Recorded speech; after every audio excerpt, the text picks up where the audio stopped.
नमस्कार दोस्तों।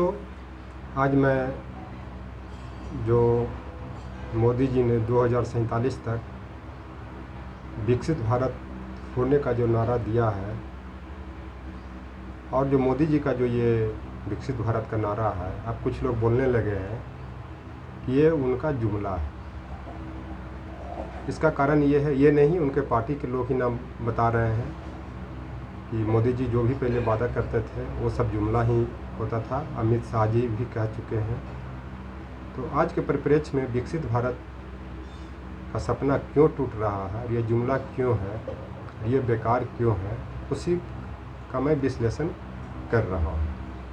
तो मैं पहली बार तो बता देना चाहता हूँ कि विकसित भारत बनने के लिए या जो भी विकसित देश है वहाँ पे सब कुछ साफ सुथरा होता है। यहाँ तक कि राजनीति पार्टी को जो कोई भी चंदा भी देता है उसमें ट्रांसपेरेंसी रहता है।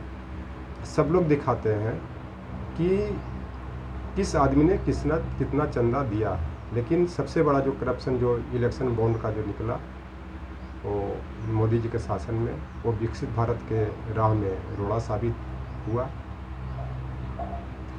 फिर जो आजकल जो जम्मू कश्मीर में जो आतंकवादी हमला हो रहे हैं और इनके तरफ से कोई कार्रवाई नहीं हो रही है, अनुच्छेद 370 धारा हटाने और डिमोनेटाइजेशन करने का इन्होंने बताया था। इससे आतंकवादी गतिविधियों को नियंत्रित किया जाएगा, लेकिन अब तक नहीं हो पा रहा। जबकि 26 नवंबर 2008 को जब पाकिस्तान की तरफ से गुजरात होते हुए, जबकि वहाँ पे बीजेपी की शासन थी, आज भी है, वहीं से सब आतंकवादी मुंबई में घुसे थे, तो बड़े पैमाने पर खून खराबा किया था। तो उस समय के तत्कालीन विदेश मंत्री स्वर्गीय प्रणब मुखर्जी ने पाकिस्तान को वैश्विक स्तर पर अलग थलग कर दिया था। यहाँ तक कि इस्लामिक देशों ने भी उसको अलग थलग कर दिया था।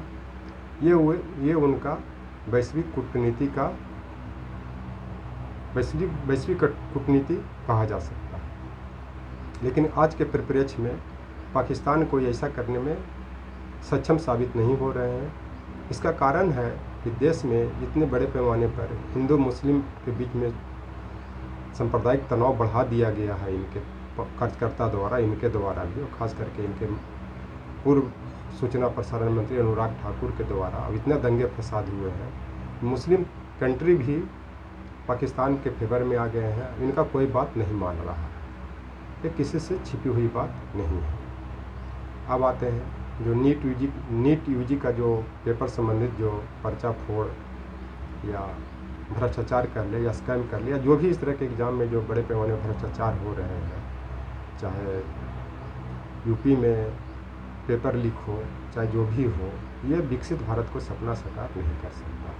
इसी कारण किसी टीचर ने एक छात्र से पूछा था तो उत्तर प्रदेश का मतलब क्या होता है, तो उस छात्र ने जवाब दिया था कि उत्तर प्रदेश का मतलब उस प्रदेश से है जहाँ पे उत्तर पहले आ जाता है, प्रश्न पत्र पहले आ जाता है, यही उत्तर प्रदेश का हाल है। अब विगत जितने दिन से योगी सरकार है उस दौर में देख लें कितने बार पेपर लीक हुए हैं, कितने भ्रष्टाचार हैं।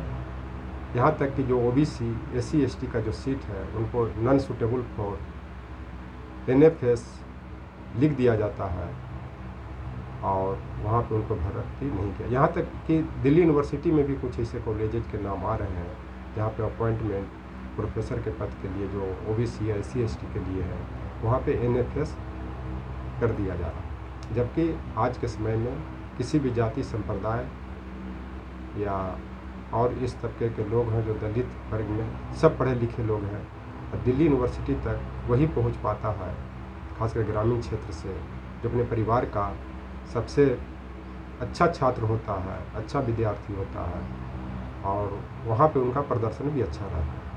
ये विकसित भारत की सपना को तोड़ रहा है और ख़ास करके शिक्षा के क्षेत्र में एक भारी गिरावट है। और इतना ही नहीं, अब जितने भी भारत में यूनिवर्सिटीज़ हैं उसमें आप पता कर लें कितने VC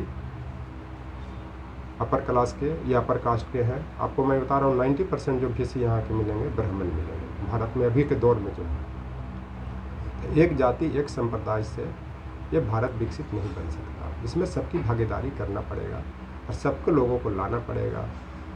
अब मैं आता हूँ हाथरस की घटना पे, जहाँ पे भी कुछ दिन पहले भगदड़ मची जो बाबा के सत्संग में। वहाँ पे ये हाल बनाया गया कि जब उनकी गाड़ी गुजर रही थी तो उनके से जो धूल गाड़ी से उड़ रहा था, उनके लोग पाने के लिए कुचले गए, गाड़ी के नीचे कुचले गए। जबकि इतना निर्दयता देखिए कि किसी ने गाड़ी रोका नहीं। ये खास करके ये ट्रेंड किया जाता है, खास करके आजकल बीजेपी के शासन में आरएसएस वाला ट्रेंड करते हैं। ऐसे बाबाओं या आरएसएस के जो धर्म प्रचारक हैं या जो भी बीजेपी के नेता हैं, उनको पिछले दरवाजे से बहुत पैसा देते हैं ताकि भीड़ जुटाया जाए, ताकि उनको पैसा हो। और इसमें जहाँ तक जो संवरने वाले होते हैं वो दबे समाज के दबे कुचले और गरीब तबके के होते हैं, खास करके ओबीसी, एससी, एसटी समुदाय के लोग होते हैं। यह इस पर जाँच पड़ताल करने की ज़रूरत है, क्योंकि धर्म में वही विश्वास करता है जो ज़्यादा उस शिक्षा प्राप्त नहीं कर पाते हैं। और ये खास करके ओबीसी, एससी, एसटी में जो बड़े पैमाने पर गरीबी है, चाहे कोई भी कास्ट का हो, वो इनको धर्म के प्रति आकर्षित करता है। इस भगदड़ में बहुत पैमाने पर लोग मारे गए। और जिस देश में गाड़ी के धूल चाटने के लिए, सर्स लगाने के लिए भगदड़ मचने से मर जाता है आदमी, वो देश विकसित कैसे बन सकता है। अभी कुछ दिन पहले जगन्नाथपुरी यात्रा में 2-3 दिन पहले देखा, वहाँ पे रस्सी छूने के लिए भगदड़ मचे, उसमें बड़े पैमाने पर लोग घायल भी हुए और कुछ लोग मारे भी गए।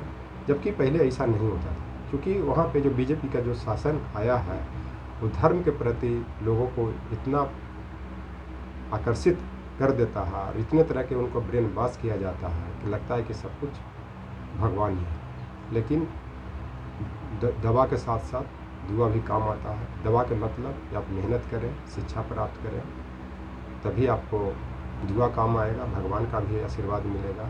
सिर्फ कहने से ये चीज़ नहीं होगी। इसके बाद आप जो भी आप मणिपुर की हिंसा देख लें, अभी तक नहीं रुका है। चाहे जो भी देश में जहाँ जहाँ हिंसा भड़के हुए हैं, सांप्रदायिक दंगा हुए हैं, सांप्रदायिक सौहार्द बर्बाद हुआ है, ये विकसित भारत के राह में रोड़ा है। लेकिन इसके प्रति इन लोग का कोई ध्यान नहीं है। सिर्फ विकसित भारत की नारा देते हैं। विकसित भारत के लिए क्या करना है, कैसे लाना है, हर क्षेत्र में सबकी भागीदारी होनी चाहिए, लेकिन नहीं हो रहा। जबकि मोदी जी पहले सबका साथ, सबका विकास, सबकी भागीदारी कहते थे, लेकिन इन पर प्रेशर आया।